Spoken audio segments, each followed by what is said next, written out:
We flew up to Boston last night, pretty late, got in at about 1 o'clock in the morning, and here we are in the morning at Bass River Marina with Honda Marine because they got twin 350 V8s on a brand new 28 Blue Water. We're gonna do something we've never done before.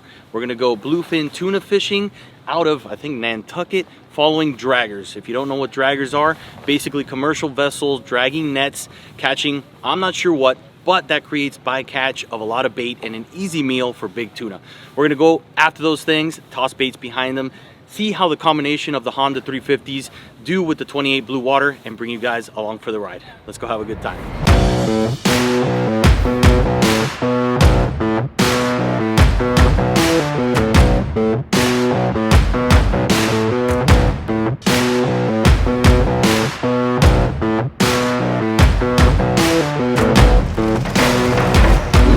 Sure, I think we're gonna go fishing right now. So we got the bait. We're heading over to the running out in between Nantucket and Martha's Vineyard. It's like 16 miles, and then once we get out there, we're gonna put the AIS and radar on and try and find these commercial dragger boats. Okay, pretty cool. Never done this type of fishing before, but these draggers are, you know, dragging nets, catching all. I don't even know, what are they catching? Squid? I think it's squid right now. Yeah, but they catch everything. So they catch everything, and there's bycatch. That bycatch gets thrown back into the ocean. Easy pickings for these big tunas. That's why they get so thick, so fat, and they're pretty not easy to catch.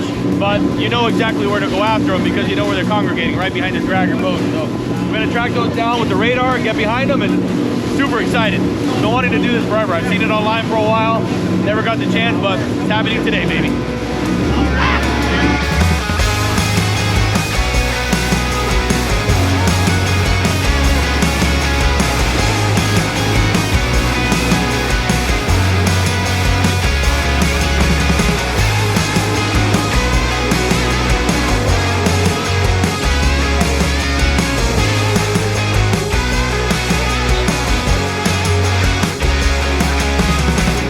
So we made it to the first dragger.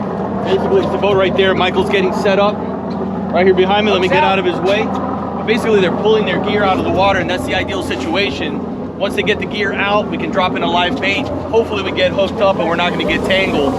So, as you can see, there's another boat there. This is a common thing with these boats. Usually, they're friendly and they work with the charter captains, the commercial guys out here, just so everybody, you know, gets their job done. They get their gear out of the water. We hopefully get our fish and everybody has a good day. So it's cool to see the action as it goes down, trying to stay out of the way. I've never done this before, so I don't want to become a nuisance here. But we want to capture the guys in action. Dragger right there in front of us. Again, I've seen this stuff online quite a bit. Always wanted to do it, so let's see if we can get tighter. Are you setting yourself up in a specific position here, Cam, or?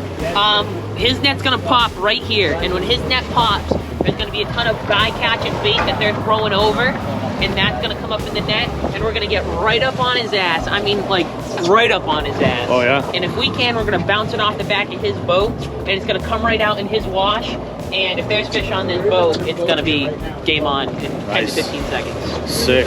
And if they're not here, keep moving. keep moving. Learning the tricks of the trade out here, so pretty cool. And again, like Cam said, we're gonna get right up on the transom of this boat when they drop that bycatch back in, which is theoretically chumming. These fish are programmed to know exactly what's going on here, so they know when these nets are being pulled up that a free meal is about to land right on their plate. Hopefully one of ours along with it with a hook inside of it.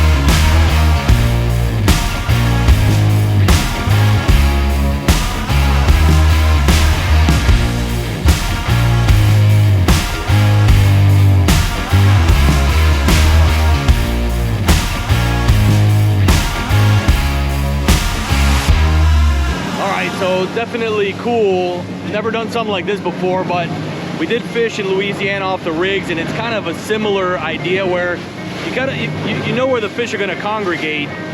It's a structure over Louisiana. Here, it's a dragger. So they pull up these nets, and they're still dumping the bycatch, skate, little things like that. A lot of them are swimming off. Some are dead, but the bluefin tuna usually wait for that dinner bell to ring, sit behind it. Unfortunately, they don't all have fish on them, and this one wasn't productive, but we're gonna move on to the next one, keep on trucking, and from what I hear, we're not stopping until we get a fish on the boat. So see if we can do it early. So I know you're probably thinking, Alan's beard slash mustache is on point for this trip. I got like a Zorro slash Don Quixote thing going on. Took me a little bit to do, but anyway, back to business. The setup here with the 28 Blue Water, the Honda 350s, Seakeeper ride, pretty legit. We've been running 40-50 miles at this point, and I'm sitting towards the bow, which is not an ideal place to sit in these conditions, just to see what this thing will do and if I get beat up or not. And honestly, quite comfortable. Hondas are powerful, they're quiet, they don't have any insulation inside the cowling, so they're light when you need to do a service, but without that insulation, they're quite quiet for being a V8. So impressed with the power, the low end torque. We got a lot of gear on the boat, quite a few people, and it's doing very well. And from what we're hearing, Honda's gonna make a significant push over the next 7 years to really grab some market share in the outboard marine world. Honda's a huge animal in pretty much every other facet of engine on Earth, so it makes perfect sense that they make a push for the marine outboard world. They were strong for a while back in the day, and they're re-gearing up and bringing some firepower to it. So it's gonna be fun to see what they put together, and we're here to watch the whole thing, document it all, and pass as much valuable information about our experience as we can over to you.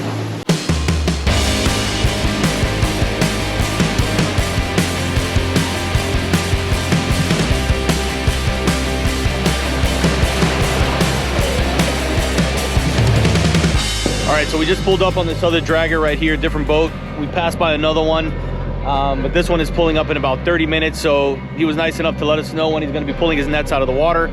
We're getting our baits prepped, and once that happens, you know, we'll get ourselves ready to drop a live bait right behind him like we did on the other boat. We're marking fish here, so the area looks good. The seagulls are going absolutely crazy. So we're gonna take advantage, put the drone up in the air, show you what this looks like from above, and hopefully we can hook up on one here.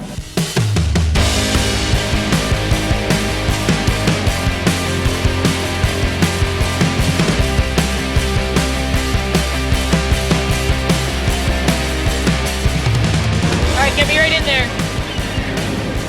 Good.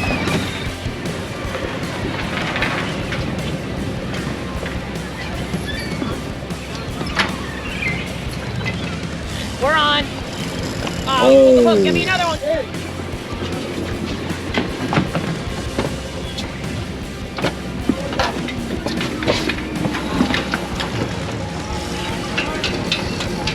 Get me in there. Right there. Yup.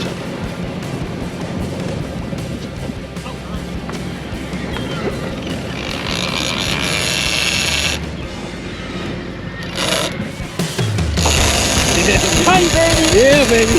Let's go!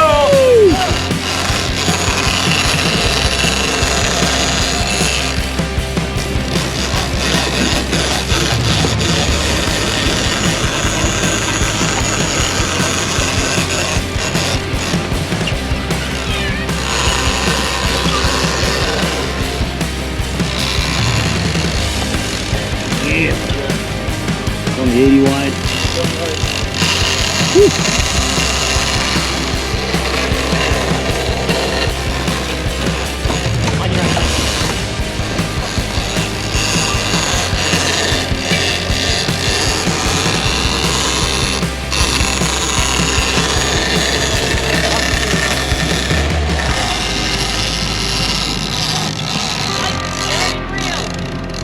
Go, go, go. Go, go, go.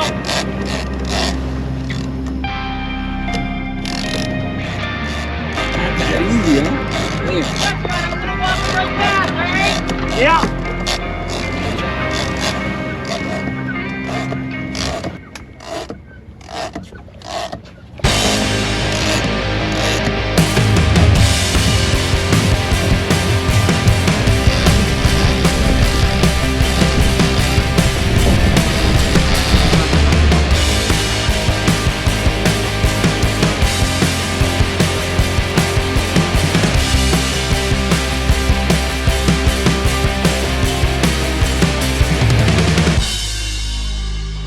right, so obviously this process is something that requires communication from the captain, from the guy on the rod, and everybody else here once we go to land the fish.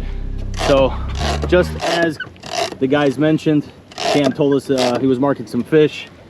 Yes, sir. Said we'd get a bite, and indeed we did. Threw the live bait in, got hit automatically, got some good footage from the air. So this is exactly what we came out here for. And again, takes a team that knows what they're doing, has some chemistry to get that communication going and get this fish on the boat.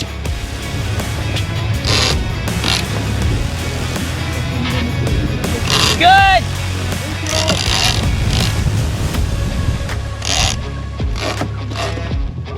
All right, we got some color. Woo. That's what we came here for, ladies and gentlemen. Look at that. Yeah. The freaking school bus.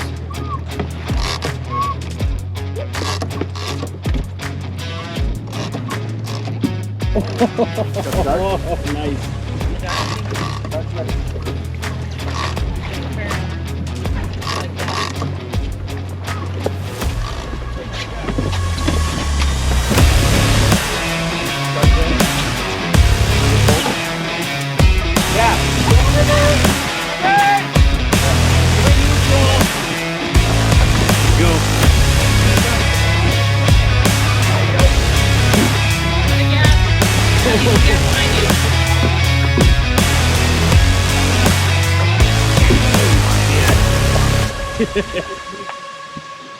Watch out, I'm locking him down. Walking with you.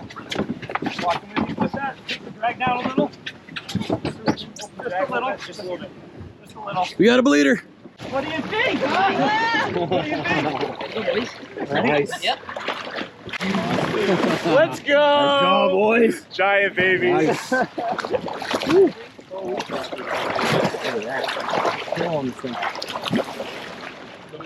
That's it, ladies and gentlemen. We got a monster bluefin tuna right underneath me. Something I haven't experienced yet. Thanks to Cam, Michael, the Honda team, Blue Water, for making this happen right out of Nantucket. I guess we're at. Look at this thing. Let's try to see if we can get this thing on the boat. Yeah. Yep. How you doing there, Gabe? Good. Did you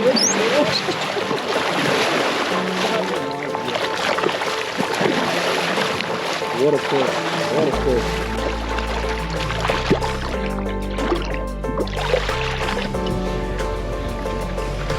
Good. Yeah, coming out. Yep.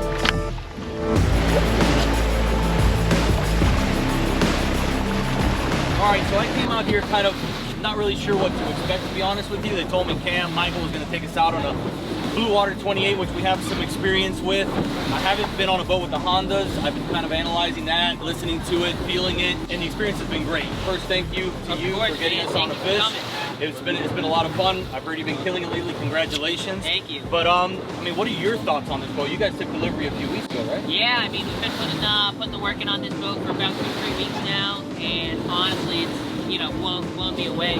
First day we got out on this boat, we were heading out, we were fishing out east, and we had a northeast wind. It was predicted about 15 to 16. I don't know if you know anything about northeast winds up here, in the northeast. It's about as bad as you can ask for. And while we were out there, forecast changed 15 to 16 to about 22 to 23. And we were in about 8 to 10s, and this boat handled it like an absolute battle wagon, no problem, Yep. And we got it done that day. That was our first day fishing the boat. First time killing a fish on the boat. We went 1 for 1 on it, and since then I've been batting 20,000. So it's been. Can't complain about that. No, it's been great. So What are your thoughts on the Hondas? This is again my first experience. I've been on pretty much every center console on Earth. That's my life. Yeah. I've been doing it for 7 years straight. The Hondas, my first experience. You've spent a bunch of hours on them already. What are your thoughts on these things so far? Yeah, I think my biggest takeaway, I think there's 2 things. I think one is the level of noise. They're so quiet compared to, I've been on boats with Mercs, Yamahas, Suzuki's, and you can't even tell those Hondas are on back there. We can sit right next to them and have a conversation, and could whisper if we wanted. And then I think our second biggest takeaway is just the efficiency. When we get on, if we're going on a nice light cruise, we're seeing 1.7, 1.8, which Really? I've heard is on this boat with similar engines is unheard of. So That's solid. I was talking to Gabe back there, and he was telling me that boats have been seeing like 10% better fuel economy with Hondas on it. I wasn't aware of that. The cowlings, although the outboards are large, they don't have any insulation, so they're quiet, but not due to the insulation in the cowling itself, but just to the engine. You can take the cowling off, and from what he tells me, it's pretty similar in how quiet it is. So pretty impressive. Yeah. And I'm excited to see what Honda's bringing. They got big Honda behind them now, and they want Honda Marine to take some of that market share, and they definitely have the power to do it. So I'm excited to see what they bring to the table here in the next few years, and hopefully we get out here and fish with you guys again. Yeah, I'd love to have you guys out again. This is a blast having everybody out here. You know, having Ken and Kelly up here from Bluewater, and Gabe, and you guys, and it's been awesome. You know, getting everybody out, getting the rod beds on a fish, and tying them off. So I don't think you can ask for a better day. No, picture perfect. We're gonna make it back in time to get some good fried seafood. So it's gonna be about as good as you can get right here. Rough life. I'm sacrificing myself with Eric to bring this kind of stuff over to you guys. And Michael, thank you for having me and Eric and on your channel. We appreciate it. Congrats on the success that you've had as well. You too. I mean, we've been looking at CCO as long as I've known boats that existed as a concept. Thank you. What you guys are doing, it's incredibly educational. I'm definitely newer to the boating world and the marine world in general, so having you guys talk about the specifics of boats and marine equipment in general has been incredibly helpful for myself. Thank you, man. I'm a student of it. I go out every day just to learn from guys like you, Ken, Gabe. I kind of try to absorb because that's what it's all about. And we got Eric behind the camera trying to capture as much as we can, so the public out there can hopefully gain a little value from the content we create. And we always try to have a good time during these shoots, so no complaints from us ever, 100%. We love to learn, baby. Awesome. All right, thank you. Thank you. All right, so what a day. I mean, let me see what time it is right now. 1:48 in the afternoon. We thought it was gonna be a long, drawn out day. It's not easy to catch these big bluefin, but Cam said, hey, we're gonna make it an easy day for you, and he did exactly that. I think it was your second or third dragger that we crept up on, and as soon as we got on there, we started marking fish on the sonar. He said it was gonna turn into a bloodbath, and it did exactly that. So we're able to get our fish. It was a sizable one. We're gonna go back and sell it. That's what they do. They're commercial fishermen, so they provide the fish, bluefin tuna, that you get to enjoy at the restaurants that in your area. So thanks to these guys, we get to enjoy it. We got a little piece of it, of the process of actually catching it, harvesting the fish. We're gonna see if we can hoist that sucker into the boat and then head back to the marina. Talking to Ken right now, he added a little extra kusa into the hardtop to be able to create the proper support to hold the weight of this pulley system that Cam is gonna, I guess, organize right now so we can put to work. So a pretty cool system. You're not gonna get one of these fish or that size or bigger on the boat by hand, so this pulley system makes it nice and easy. Be able to hoist it, flip it over the side. You're gonna get to watch that today.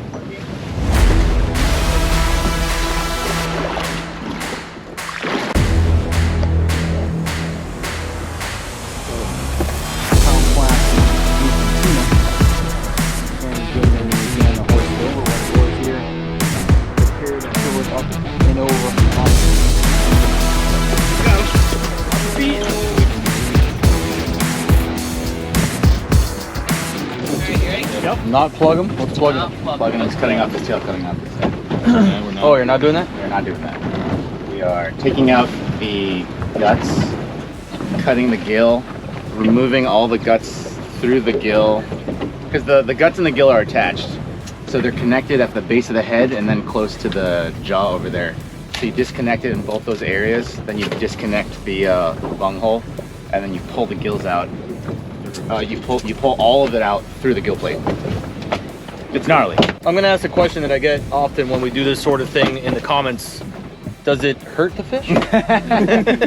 No, we're gonna release him after. Okay, yeah, he'll be fine. He'll be fine, released into the wild. It'll be great. Oh, but we have a lot of first-time bluefin people, so Whoa! that means we're gonna be taking bites out of hearts. Oof. Getting the gill plate of this thing and snapping it backwards, kind of like making a small incision to try to get it to bend over, but this is no slouch of a tuna, and it is giving him a run for his money. Yeah, I gotta make a cut that's closer. Gill plate doesn't want to come up. Yeah, look at this thing. I know this video doesn't do this thing justice, but I mean, look at it in regards to the bow area of this 28-foot blue water. There we go.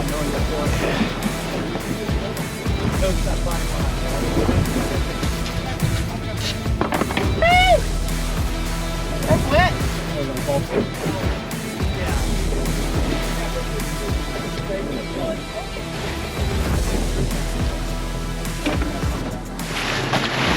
All right, so if you haven't seen that before, basically they take out gills which come with guts and all through the gill plate that they remove just to gain a little bit of access. They go through the anus to disconnect the lower intestine, I guess it would be, and then it just kind of slides out in one swoop chunk that they drop out. They throw out into the ocean. They're gonna throw ice in there now, pack it in, and I think they're gonna pass around the heart like a buffet right now for all the first timers in the bluefin department. So. Say that I'm gagging. Yeah. Kelly, you're first. Yeah, I caught one yesterday, so it's not my first time. Well, I mean, the heart eating part did not occur, so. And Eric behind the camera, when he found out you had to take a bite out of the heart, now all of a sudden he says he's caught 8 bluefin tuna in his life. And he ate a heart a long time ago. He's done it like 6 times, so he's not interested. 12 years ago. Well, yeah, that's a ritual when you catch your first big tuna. You're supposed to take a bite out of the heart. So, viewer discretion is advised. All right. It is tradition for your first bluefin tuna to eat the heart, to take a bite out of it at least. And since this is Alan's first bluefin, Ken caught his first bluefin yesterday, but he didn't. Second, so I technically don't have to he eat didn't the heart, eat the heart, but I'm a good sport, so he's got to do it. So, All right, so am I supposed to swallow this? yeah, take a bite, swallow.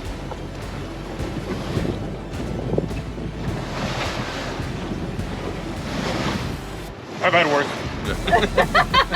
How's it taste? Down the hatch. it's not that bad. Not that bad. It just tastes like irony sushi, right? Little irony sushi kind of, but I mean, hey, I'm not glad we're able to do it. Who's next? Kelly, you in? Eric, you in? I didn't catch it. I need a beer.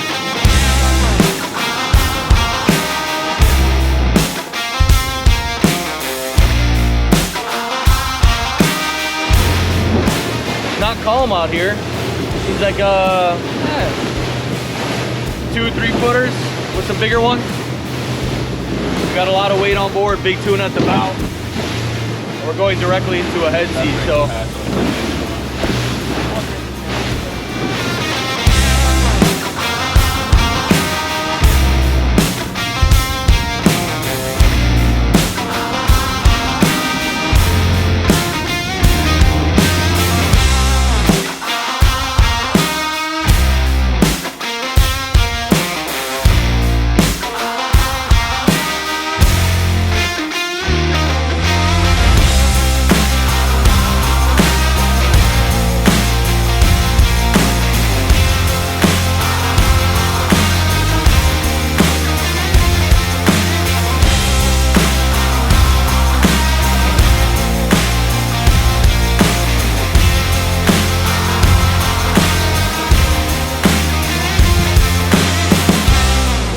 So they just pulled the boat out of the water, trying to capture some of it on the drone.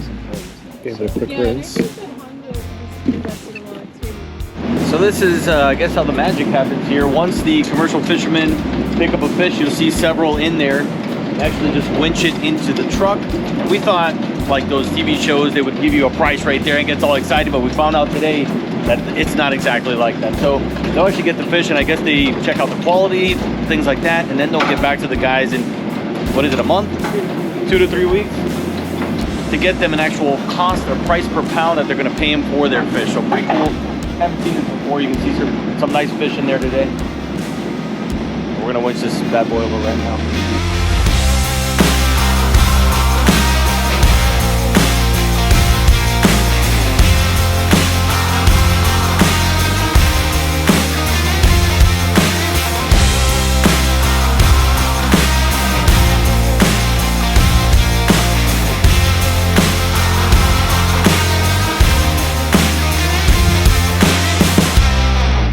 The next 7 years are going to be very interesting in the world of Honda. Yeah, there's a large push, which is huge from Japan. Also, too, they're just growing the staff here.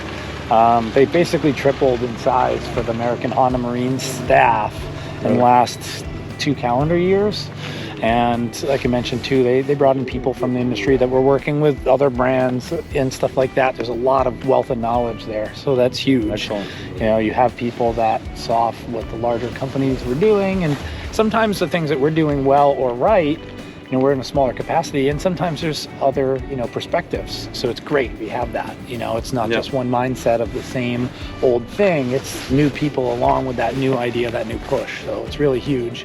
And it seems like Honda's taking that wisdom, that information that they're gathering from these people and putting them into these new outboards, new designs, new technology. Yes. Yeah. And so that's where, you know, you see the styling is more current than maybe some of the stuff previously. You know, this flagship motor especially, you know, great styling.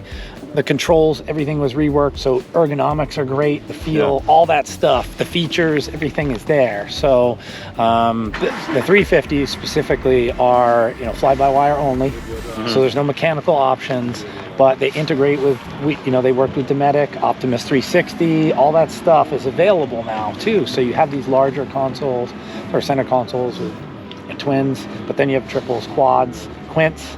Sure. So people are going that route of, you know, Optimus steering for docking and everything like that, position hold stuff. So they worked with Dometic with that too. So right off the bat, you know, there's kind of like plug and play stuff available, which is huge. You know, we did an update for the V6s, and aesthetically they, you know, look much like closer. We do retain a mechanical option, so for those people that are more, you know, in that mind or that like that feel. But the new drive-by-wire stuff, which is IST for Honda, the IST 250s now, and even our inline 4, they all use that same remote control, all that setup, and have those features. So some of the stuff like the 350, you can set tilt trim limits. So, you know, say it goes on a workboat and they have a tow bar, and if it's fully trimmed out, it could contact that. Well, you can set that tilt trim limit, which is great, but also with a double tap on the control, it will go all the way down, all the way up on those both limits. Oh, really? So if you're here, right, you have your twin engine set up, you roll in, you just power it onto your trailer, quick double tap, that thing coming all the way up. Yep, till that stop, which you've already set. Same thing when he launches the boat, he drops down, double taps. Meanwhile, someone's driving maybe just to make it quicker. Backs right out, he's already all set. So some of those features are really convenient, smaller ones that you don't really see as much, or it's just an added thing. There's automatic tilt trim as well that they have, which can basically help to adjust the attitude of the boat while it's underway. Same thing with cruise control. So you have an option to maintain the speed, and so if you have an autopilot, right, that's going to keep your heading, but you want to maintain the same speed, you set that cruise control. Now if you're, you know, 20 knots and, you know, heading of 290, you hit your autopilot, you hit your cruise control, and you're kind of there, and it's doing it for you. Yeah. So a lot of that stuff too is right there on that control. So the user can do it. Adjustments for our HD5 gauge, the display gauge that we have, those trim tilt limits can be done on that as well. So, okay, I was looking at that on the boat there. Yeah, so when you go through the menu there, there's, you know, some more stuff to do. It's somewhat basic, but in a good way, the gauge, it gives all the information you want without being too confusing. So that's the right way to do it. So we haven't really gained much experience with Honda much at all, so it was nice to be able to get on this boat. I know I've been talking to John, like I mentioned. Hopefully we can do more stuff with you guys, learn, which is basically what we do on our channel, and then pass it along to everybody that's you know, looking to learn as well. So yeah, that would be appreciate great. The information, of course. Hopefully we can get out here and fish again, but if not, maybe we'll see each other at a boat show or something. Yeah, for sure. Yeah, it's beautiful too, because, you know, you get the experience with the motors, but in a commercial setting, which, you know, a lot of the stuff you don't see, even, you know, the boat itself, there's not a ton of commercial blue water users, I don't think.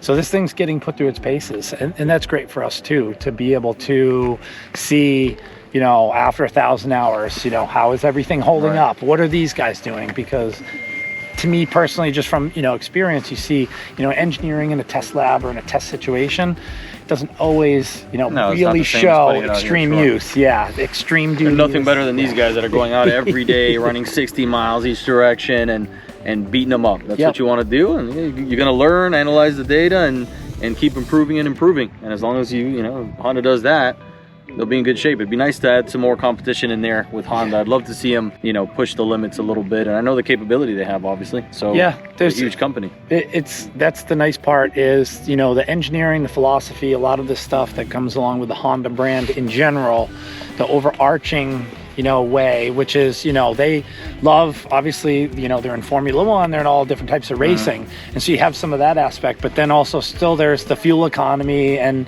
stuff like that. And even just the maintenance, like the you know, the valve, adjusting the valves. I say that a lot because it's something that the mechanic shops can appreciate. So it goes there too. It's, you know, it's like, oh, this makes sense. It's not overly complex way of doing something, and it's great.